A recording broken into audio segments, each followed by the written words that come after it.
2030, viajando hacia el fin del mundo tal y como lo conocemos, como la consolidación de las grandes tendencias actuales remodelará el futuro de todo. Mauro Guillén, editorial de Usto, traducción de Alexandre Casanovas. Sinopsis. Hubo un tiempo en que el mundo estaba claramente dividido entre economías prósperas y economías atrasadas. Nacían muchos niños, había más trabajadores que jubilados y las aspiraciones de la gente que quería formar parte de la clase media consistían en tener un coche y una casa. A las empresas les bastaba con operar en Europa y Estados Unidos. Se pagaba con dinero en metálico y esperábamos que las reglas que gobernaban nuestra vida fueran estables y predecibles. Pero el mundo, pandemia mediante, ha cambiado y esas reglas ya no son válidas. En este libro de lectura fascinante y absorbente, Mauro Guillén, una de las mentes más originales y osadas de nuestro tiempo, explica cómo las grandes tendencias de nuestro tiempo, el auge de los robots, el problema demográfico, el ascenso de la clase media africana, la riqueza cada vez mayor de las mujeres, entre otras,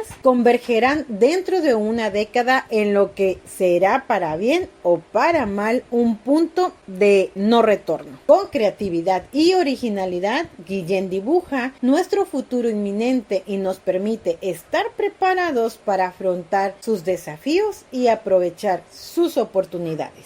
Unos cuantos datos. Lugar de la próxima revolución industrial, el África subsahariana. El motivo, 200 millones de hectáreas de tierras agrícolas fértiles, pero aún por cultivar. La superficie de México, 200 millones de hectáreas. Porcentaje de la riqueza mundial en manos de mujeres en el 2015. Porcentaje de la riqueza en manos de mujeres en el 2030, 55.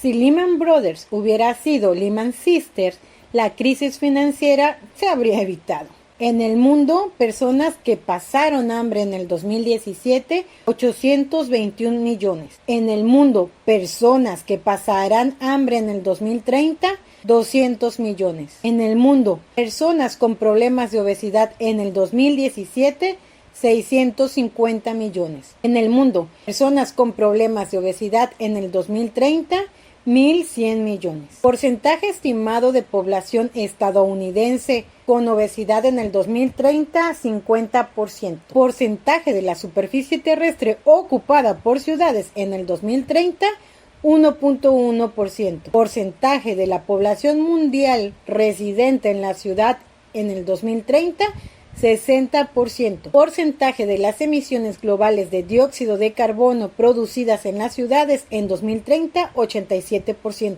Porcentaje de la población urbana expuesta al aumento del nivel del mar en todo el mundo, 80%. El principal mercado de consumidores de clase media en la actualidad, Estados Unidos y Europa Occidental. El principal mercado de consumidores de clase media en el 2030, número de personas que pasarán a formar parte de la clase media en los mercados emergentes, 1.000 millones. Número de personas que en la actualidad forman parte de la clase media en Estados Unidos, 223 millones. Número de personas que formarán parte de la clase media en Estados Unidos en el 2030, 209 millones.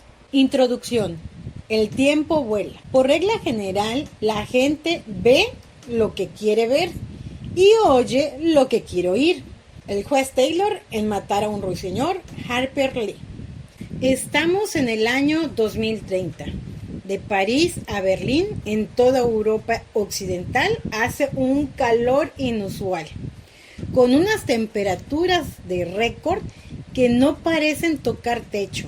Una noticia que la prensa internacional recoge con creciente alarmismo. Rima acaba de llegar a su Nairobi natal en un vuelo procedente de Londres, donde ha pasado un par de semanas con unos parientes lejanos.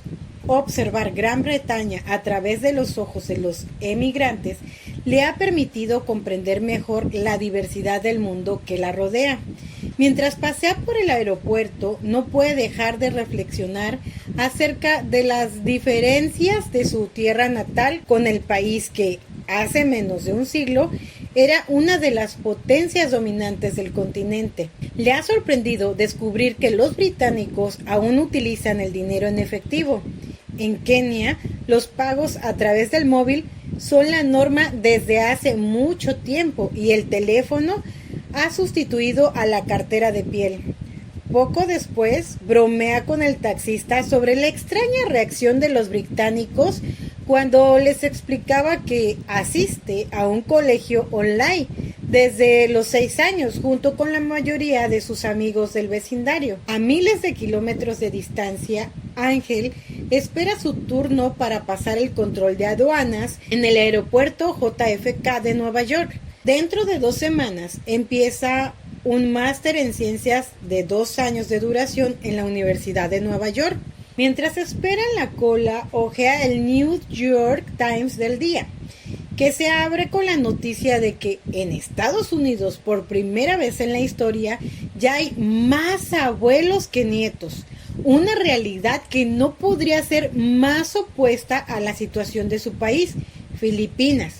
El periódico explica que decenas de miles de jubilados estadounidenses, al cuidado de robots que atienden sus necesidades básicas, alquilan las habitaciones libres que tienen en sus casas para poder llegar a fin de mes, porque sus pensiones ya no les proporcionan la seguridad financiera en la que tanto habían confiado. Ángel se encuentra con un artículo de opinión bastante reaccionario que critica el hecho de que la mayoría de la riqueza del país esté en manos de las mujeres, una tendencia que el autor del texto considera inquietante para el futuro de la economía estadounidense.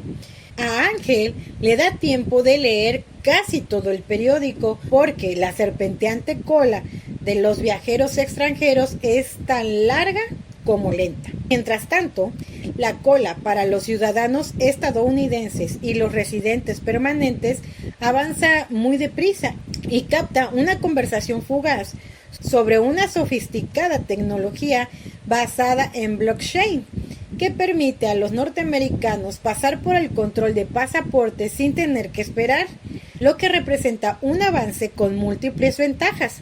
Permite calcular al instante el IVA de los productos comprados en el extranjero, por ejemplo, y concertar la llegada de un vehículo autónomo minutos después de haber recogido el equipaje. China será la primera en todo, una frase que se oye a menudo hoy en día.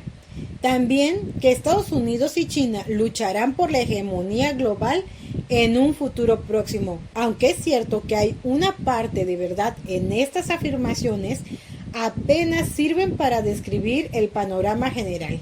En el 2014, la India sorprendió al mundo cuando consiguió enviar una sonda espacial a Marte, el primer país que lograba semejante proeza en su primer intento. Desde el nacimiento de la era espacial, menos de la mitad de las misiones lanzadas por Estados Unidos, Rusia y Europa han tenido éxito, por lo que los resultados de la India son verdaderamente extraordinarios. Por si fuera poco, la Organización para la Exploración del Espacio de la India ha conseguido hacer historia con un presupuesto bastante bajo, limitado a $74 millones. ¿Por qué? ¿Cuánto costaría poner en órbita un satélite alrededor del planeta rojo? Una sola misión del transbordador espacial puede fundirse unos $450 millones. Producir la película Interestelar supuso una inversión de 165 millones y estrenar Marte en los cines de tu ciudad costó 108 millones. Los hindúes demostraron que también tienen lo que hay que tener. Parafraseando a Tom Wolfe, demostraron que son una potencia tecnológica de primer nivel y que son capaces de hacer las cosas de manera eficaz y dentro de los plazos previstos. La misión a Marte no fue una casualidad. De hecho, no era la primera vez que India se colaba entre las posiciones de cabeza que suelen ocupar las grandes potencias mundiales. En 2009, su misión inaugural a la Luna nos brindó las primeras pruebas de la existencia de agua en nuestro satélite, que por lo visto se concentra en los polos y posiblemente se origina gracias al viento solar. Como informaba The Guardian, la NASA tardó 10 años en confirmar el descubrimiento de la India de manera independiente. La mayoría de nosotros crecimos en un mundo donde la exploración del cosmos era una empresa muy cara, concebida por ingenieros aeronáuticos y financiada por superpotencias con cuantiosos recursos, y que llevaban a cabo heroicos astronautas y capacitados expertos. El coste y la complejidad de las misiones espaciales y la lista de los países capaces de llevarlas a cabo se daban por hechos. Pero aquella realidad ya ha pasado a la historia. En el pasado, el mundo no solo estaba claramente dividido entre las economías prósperas y las que estaban en recesión, sino que además la natalidad era elevada. Los trabajadores superaban en número a los jubilados y la gente anhelaba tener coches y una casa en propiedad. Para ser rentables, las empresas no tenían que ver más lejos de los confines de Europa y Estados Unidos. El dinero en efectivo era la moneda de curso legal para pagar cualquier deuda, pública o privada. En el colegio nos decían que esperaban que nosotros también formáramos parte del juego. Y crecimos pensando que las reglas serían siempre las mismas a medida que encontráramos nuestro primer trabajo, creáramos nuestra familia y viéramos que nuestros hijos se iban de casa y nos acercáramos a la jubilación. Ese mundo tan reconocible se desvanece a toda velocidad mientras nos topamos con una nueva y desconcertante realidad que se rige por un conjunto de normas muy diferentes. Antes de que nos demos cuenta, en la mayoría de los países habrá más abuelos que nietos. El mercado asiático de clase media será mucho más importante que la suma del europeo y del estadounidense. Las mujeres poseerán más riqueza que los hombres y viviremos en una realidad donde habrá más robots industriales que obreros tradicionales, más ordenadores que cerebros humanos, más sensores que ojos orgánicos y más divisas que estados nacionales. Así será el mundo en 2030. En los últimos años he llevado a cabo una exhaustiva investigación sobre el aspecto que tendrá el mundo en 2030. Como profesor de la Wharton School, no solo me preocupa el futuro del mundo de los negocios, sino que también las consecuencias que tendrá la avalancha de cambios que se avecinan en la vida de los trabajadores y los consumidores. He realizado infinidad de presentaciones sobre los contenidos de este libro ante públicos muy diversos, compuestos de ejecutivos, responsables políticos, gestores intermedios y estudiantes universitarios y de secundaria. También he podido llegar a decenas de miles de personas a través de las redes sociales y los cursos en línea. Y una y otra vez el público siempre reacciona con una mezcla de perplejidad y temor ante el futuro que les describo. Este libro es un mapa para no perderse en medio de las turbulencias que tenemos por delante. Nadie sabe a ciencia cierta qué nos depara el futuro.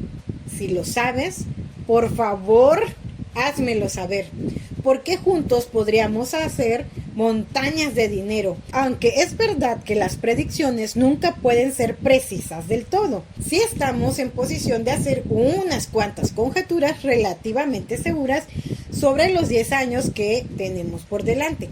Por ejemplo, que la mayoría de las personas que sentirán el impacto de las predicciones de este libro ya han venido al mundo. Quizás también podamos escribir en términos generales qué esperamos de ellos como consumidores, teniendo en cuenta sus logros académicos o sus patrones de conducta en las redes sociales. También podemos calcular con una razonable precisión cuántas personas vivirán hasta los 80 o los 90 años, e incluso podríamos predecir con bastante exactitud que un porcentaje significativo de las personas que se jubilen necesitarán a alguien que se ocupe de sus necesidades, ya sea otro ser humano o un robot.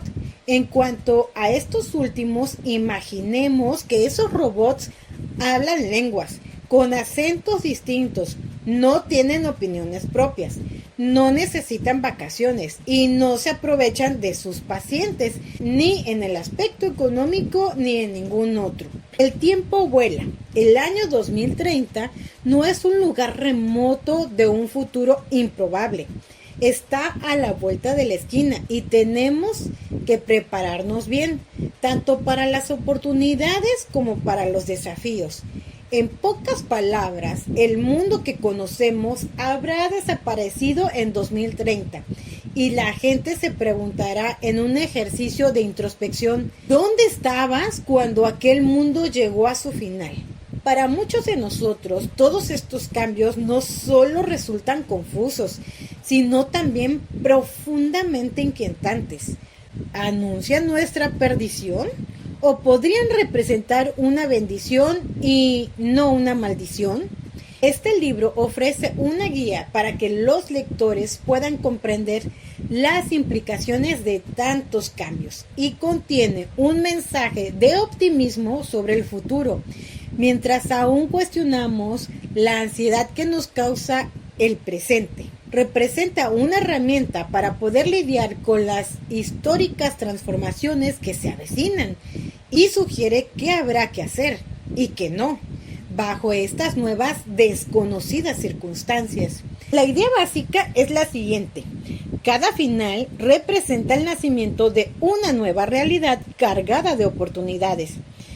Si te atreves a ir más allá de la superficie, a anticipar las tendencias, involucrarte en vez de desconectarte y aprender a tomar decisiones efectivas para ti mismo, tus hijos, tu pareja, tu futura familia, tu empresa, etcétera, porque todos vamos a vernos afectados. Resulta muy útil pensar en las transformaciones históricas como si fueran un proceso lento, donde cada pequeña variación nos acerca a un cambio de paradigma en el que, de repente, todo parece distinto. Solemos olvidar que esos pequeños cambios son acumulativos.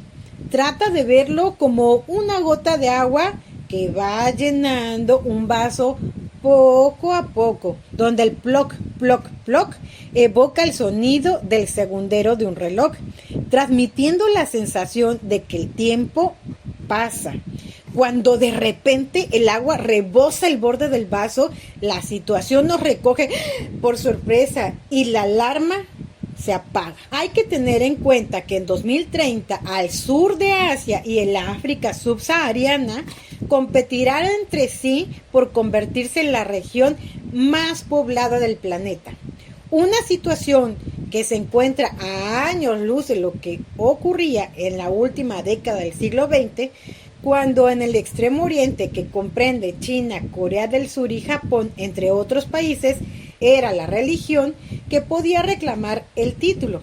Es cierto que, a medida que pasa el tiempo, nacen menos niños en países como Kenia y Nigeria, pero todavía vienen al mundo en un número superior al resto. Además, los habitantes de estas regiones están siendo testigos de un aumento muy significativo de esperanza de vida. Igual podrías estar pensando que la cantidad de población no importa demasiado.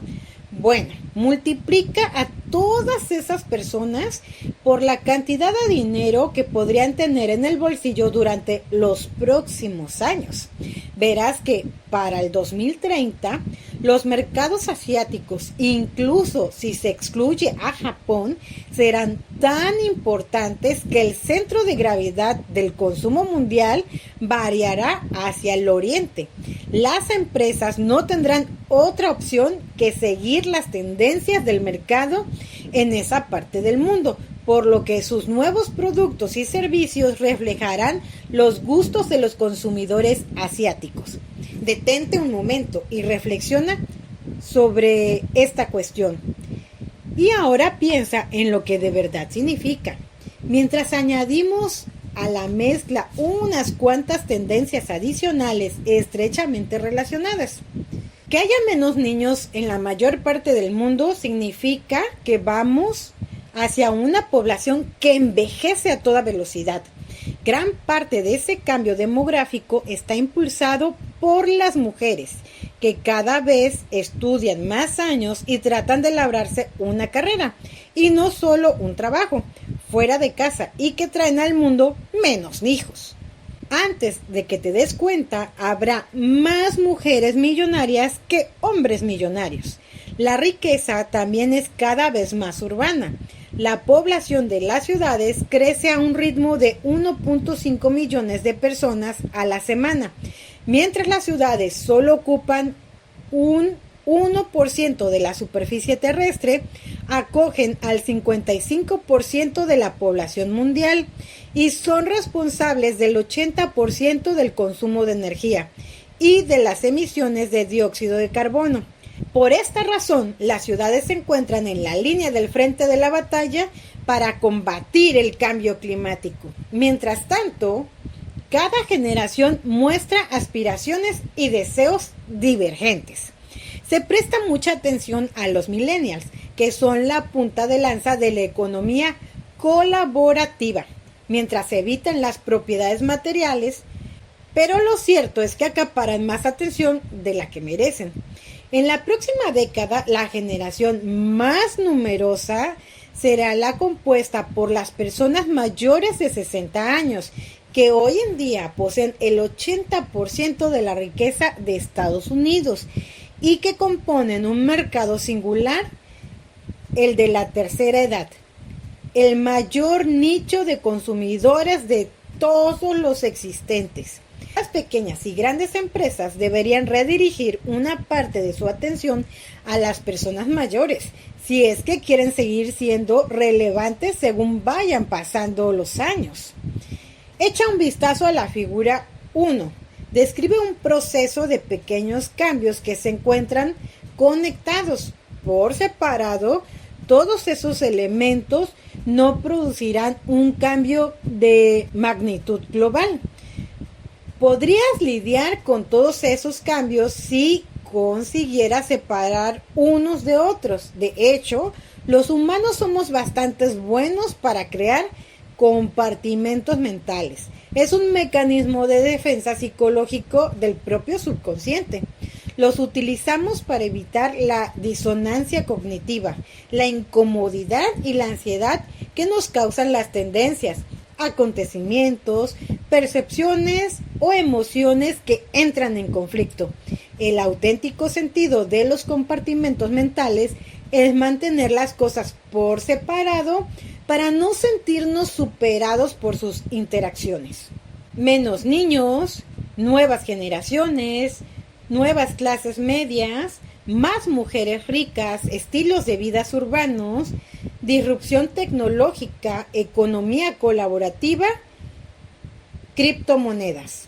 El envejecimiento de la población se está convirtiendo en un fenómeno común en Estados Unidos como en Europa Occidental.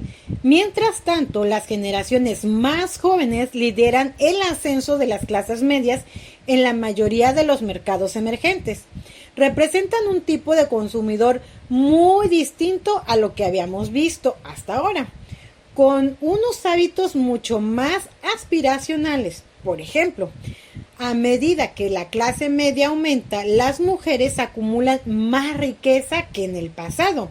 Mientras tanto, ambos géneros adoptan un estilo de vida urbano y generan un mayor flujo migratorio hacia las ciudades del que hayamos sido testigos en toda la historia. Las ciudades crean una masa crítica de inventores y emprendedores que quieren provocar una disrupción en el statu quo mediante la innovación y la tecnología. Por su parte, las tecnologías alteran las viejas costumbres y estilos de vida y motivan la aparición de nuevas formas de pensar y relacionarse con todo lo que nos rodea, desde las casas a las oficinas, los coches y las pertenencias personales. Todo esto a su vez nos lleva a concebir el dinero de manera diferente, ya que se convertirá en un instrumento mucho más descentralizado, distribuible y fácil de utilizar.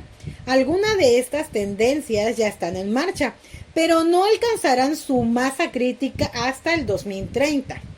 Todos estos procesos, sin embargo, se aceleran e intensifican cuando se produce un acontecimiento histórico como la pandemia COVID-19, que analizaré en detalle en el epílogo. Esta presentación tan lineal de los cambios que tienen lugar a nuestro alrededor resulta muy conveniente para secuenciar de forma clara los capítulos de este libro. Pero el mundo en realidad no funciona así. Los antropólogos y los sociólogos demostraron hace tiempo que los humanos organizamos el mundo en categorías para reducir su complejidad, lo que nos permite hacer planes, desarrollar estrategias, tomar decisiones y seguir adelante con nuestra vida. Estas categorías actúan como marcos de referencia y nos ayudan a navegar por la naturaleza, muchas veces ambigua, del paisaje que nos rodea. Nos aseguran que todo va bien y que seguimos al mando. Las empresas y organizaciones también piensan de este modo. Lo compartimentan todo. Clasifican a los clientes en pequeñas categorías como pioneros, innovadores o rezagados. Clasifican los productos como estrellas, vacas lecheras, perros o incógnitas, dependiendo de su cuota actual de mercado y su futuro potencial de crecimiento, y consideran que sus empleados son jugadores de equipos o ambiciosos en función de su actitud, conducta y potencial. Compartimentar, sin embargo, impide ver nuevas posibilidades. Permíteme que te ponga un ejemplo. Con el teléfono, la bombilla y el coche. Uno de los grandes inventos de finales del siglo XIX fue el concepto de jubilación, un periodo dedicado a las aficiones y a la familia, además de una oportunidad para reflexionar sobre lo que hemos logrado. De aquel siglo hemos heredado la idea de que la vida es una sucesión de etapas diferentes: infancia, trabajo, jubilación, que con un poco de suerte disfrutemos a lo largo del camino. Con el descenso de la natalidad y las nuevas dinámicas intergeneracionales, es muy probable que la sociedad del futuro tenga que replantearse unas cuantas ideas preconcebidas sobre nuestra forma de vida más tradicional. Las personas mayores son también consumidoras, con un estilo de vida diferenciado, y pueden ser tan pioneras en cuestiones tecnológicas como los millennials. Cuando más, incluso. Pensemos en la realidad virtual, en la inteligencia artificial o en la robótica, y en el modo en que todas estas tecnologías van a revolucionar el tramo final de nuestra vida. Quizá tengamos que hacernos del viejo orden. A diferencia de lo que ocurrió en el pasado, podríamos tener que volver al colegio varias veces y aprender nuevas competencias antes de dar por concluida nuestra formación. Fíjate, en este titular que apareció en el 2019 del New York Times, tras quedarse sin niños, una escuela de Corea del Sur matricula a abuelas analfabetas. Insisto en que debemos evitar el pensamiento lineal, a veces denominado pensamiento vertical. como en la figura 1. Por el contrario, propongo que abordemos los problemas lateralmente.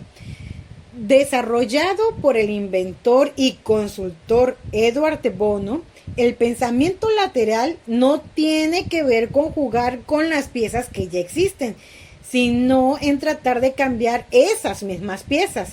En esencia, significa replantear las preguntas y atacar los problemas desde los flancos. Los grandes avances no se producen cuando se trabaja dentro del paradigma establecido, sino cuando se abandonan las ideas preconcebidas, se ignoran las reglas vigentes y la creatividad disfruta de una absoluta libertad. Artistas como Picasso y Braque crearon el cubismo cuando se alejaron de las normas e ideas preconcebidas acerca de las proporciones y la perspectiva. Le Corbusier hizo algo parecido e inauguró la arquitectura moderna al eliminar las paredes para crear grandes espacios abiertos para permitir que las ventanas abarcaran toda la extensión de la fachada del edificio y exponer la elegancia intrínseca del acero, el vidrio y el cemento sin intentar esconderla detrás de ornamentos superfluos. El verdadero viaje de descubrimiento no consiste en buscar nuevos paisajes, escribió Marcel Proust, sino en mirar con ojos nuevos. De hecho, los efectos positivos del pensamiento lateral pueden potenciarse aún más mediante la visión periférica.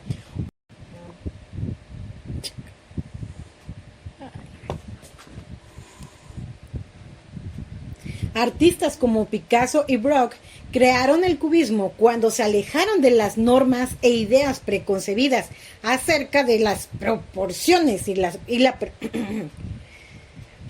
Artistas como Picasso y Braque crearon el cubismo cuando se alejaron de las normas e ideas preconcebidas acerca de las proporciones y la perspectiva.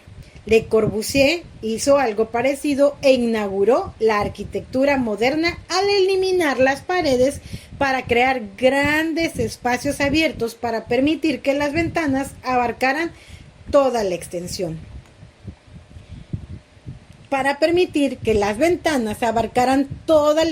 De la fachada del edificio y exponer la elegancia intrínseca del acero, el vidrio y el cemento sin intentar esconderla detrás de ornamentos superfluos. El verdadero viaje de descubrimiento no consiste en buscar nuevos paisajes, escribió Marcel Proust, sino en mirar con ojos nuevos. De hecho, los efectos positivos del pensamiento lateral pueden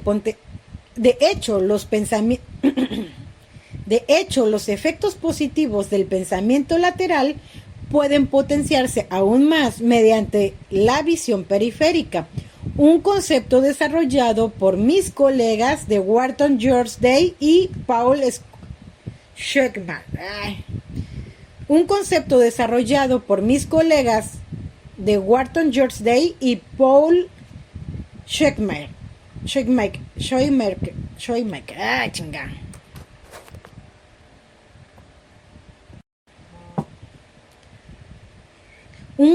desarrollado por mis colegas Wharton George Day y Paul Shoemaker. De forma parecida a lo que ocurre con la visión humana, las empresas y el resto de las organizaciones no pueden ser efectivos si no perciben, interpretan y actúan a partir de forma parecida a lo que ocurre con la visión humana, las empresas y el resto de las organizaciones no pueden ser efectivos si no perciben, interpretan y actúan a partir de las débiles señales que provienen de la periferia de su centro de atención más inmediato. Por ejemplo,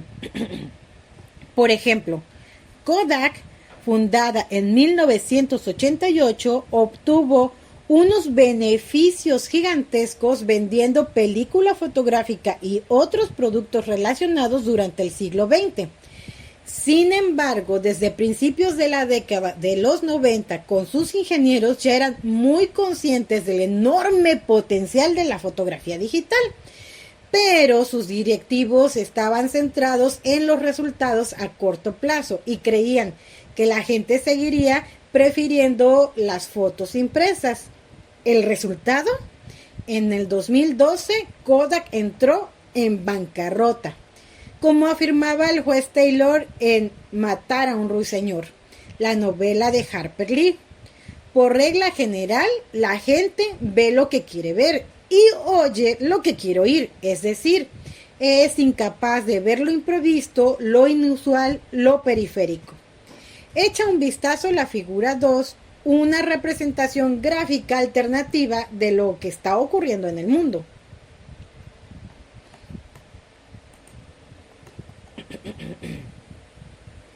Menos niños, nuevas generaciones, nuevas clases medias, más mujeres ricas, estilos de vida urbano, disrupción tecnológica, economía compartida, criptomonedas. Las flechas gruesas que apuntan en el sentido de las flechas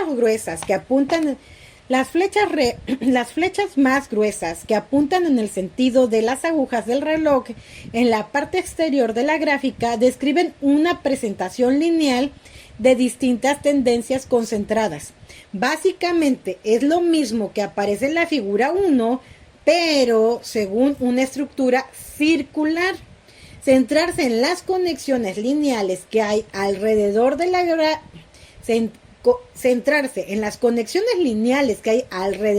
gráfica resulta engañoso. Las distintas tendencias que aparecen en las 8 burbujas interactúan con las otras 7.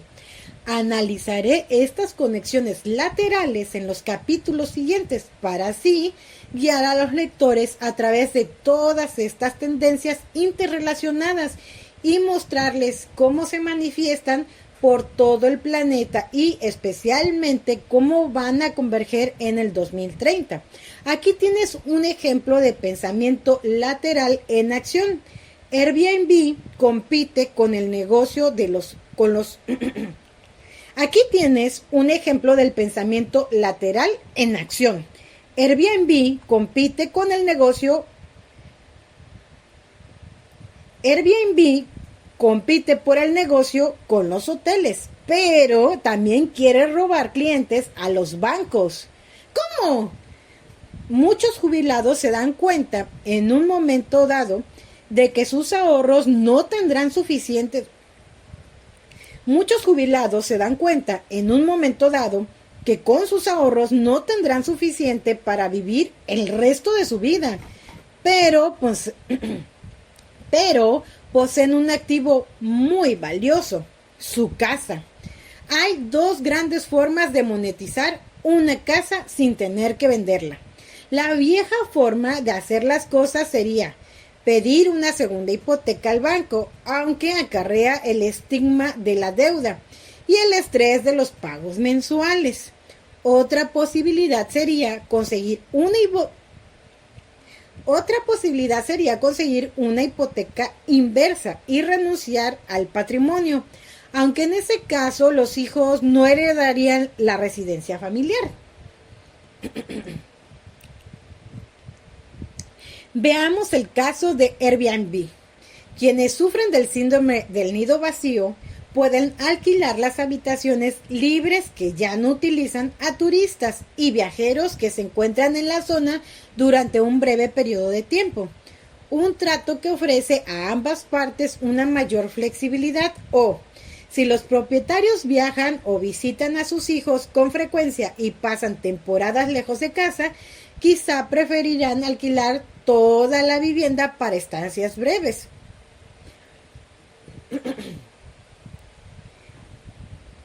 Veamos el caso de Airbnb.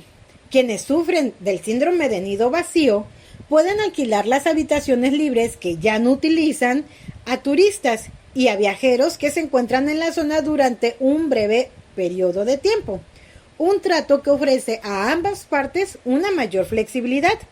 O, Si los propietarios viajan o visitan a sus hijos con frecuencia y pasan temporadas lejos de casa, quizá preferirán alquilar toda la vivienda para estancias breves. En ambos casos obtienen ingresos y, sobre todo, conservan su casa. Airbnb no habría tenido tanto éxito si no fuera por la convergencia de varias tendencias distintas. Una natalidad a la baja, una mayor esperanza de vida, dudas sobre la viabilidad en el futuro de las pensiones públicas, la generalización del uso de smartphones, la generalización del uso de smartphones y aplicaciones y un mayor interés por compartir un lugar en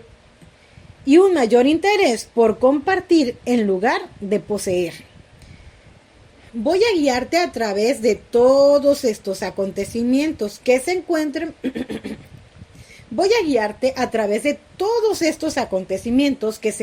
interrelacionados para enseñarte cómo se desarrollan y alcanzan su masa crítica antes del 2030.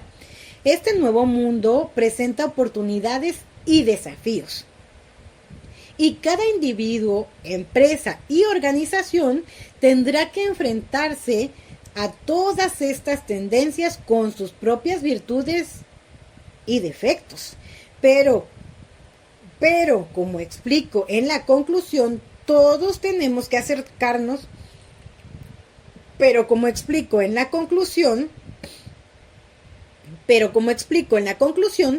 Todos tenemos que acercarnos a este mundo nuevo de una forma diferente a como lo hacíamos en el pasado. Las páginas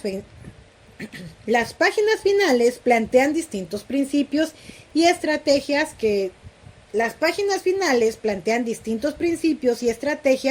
que todos podemos poner en práctica para encontrar un sentido a esta nueva realidad y prosperar a partir de las oportunidades que se crearán. Y recuerda, todo esto va a pasar durante nuestra propia vida y de hecho ya está a la vuelta de la esquina.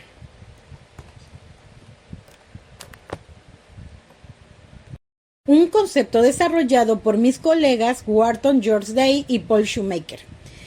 De forma parecida a lo que ocurre con la visión humana, las empresas y el resto de las organizaciones no pueden ser efectivos si no perciben, interpretan y actúan a partir de las débiles señales que provienen de la periferia de su centro de atención más inmediato.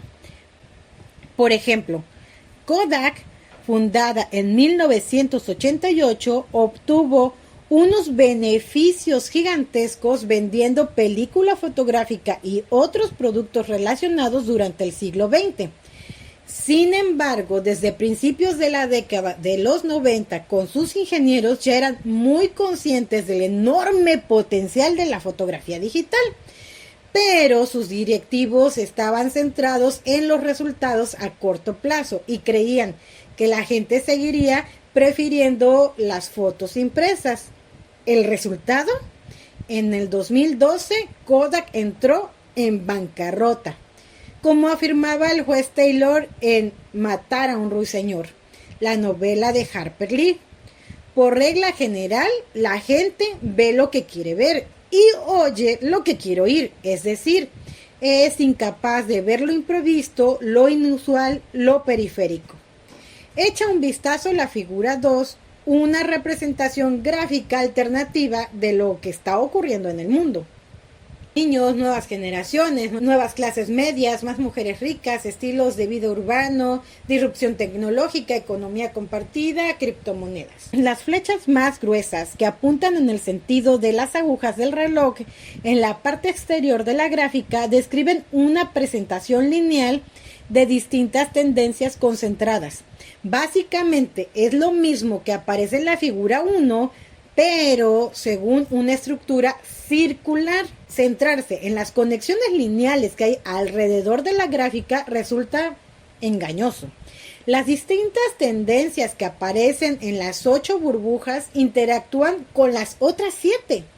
Analizaré estas conexiones laterales en los capítulos siguientes para así guiar a los lectores a través de todas estas tendencias interrelacionadas y mostrarles cómo se manifiestan por todo el planeta y especialmente cómo van a converger en el 2030. Aquí tienes un ejemplo del pensamiento lateral en acción. Airbnb compite por el negocio con los hoteles, pero también quiere robar clientes a los bancos. ¿Cómo? Muchos jubilados se dan cuenta en un momento dado que con sus ahorros no tendrán suficiente para vivir el resto de su vida, pero poseen un activo muy valioso, su casa. Hay dos grandes formas de monetizar una casa sin tener que venderla. La vieja forma de hacer las cosas sería pedir una segunda hipoteca al banco, aunque acarrea el estigma de la deuda y el estrés de los pagos mensuales. Otra posibilidad sería conseguir una hipoteca inversa y renunciar al patrimonio, aunque en ese caso los hijos no heredarían la residencia familiar. Veamos el caso de Airbnb.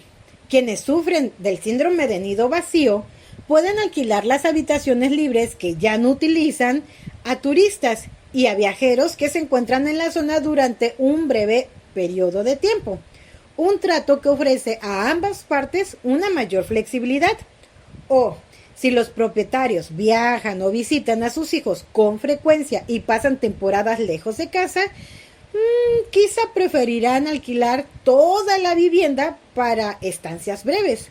En ambos casos obtienen ingresos y, sobre todo, conservan su casa. Airbnb no habría tenido tanto éxito si no fuera por la convergencia de varias tendencias distintas. Una natalidad a la baja, una mayor esperanza de vida, dudas sobre la viabilidad en el futuro de las pensiones públicas, la generalización del uso de smartphones y aplicaciones y un mayor interés por compartir en lugar de poseer. Voy a guiarte a través de todos estos acontecimientos que se encuentran interrelacionados para enseñarte cómo se desarrollan y alcanzan su masa crítica antes del 2030. Este nuevo mundo presenta oportunidades y desafíos, y cada individuo, empresa y organización tendrá que enfrentarse a todas estas tendencias con sus propias virtudes y defectos. Pero como explico en la conclusión, todos tenemos que acercarnos a este mundo nuevo de una forma diferente a como lo hacíamos en el pasado. Las páginas finales plantean distintos principios y estrategias que todos podemos poner en práctica para encontrar un sentido a esta nueva realidad y prosperar a partir de las oportunidades que se crearán. Y recuerda, todo esto va a pasar durante nuestra propia vida y de hecho ya está a la vuelta de la esquina.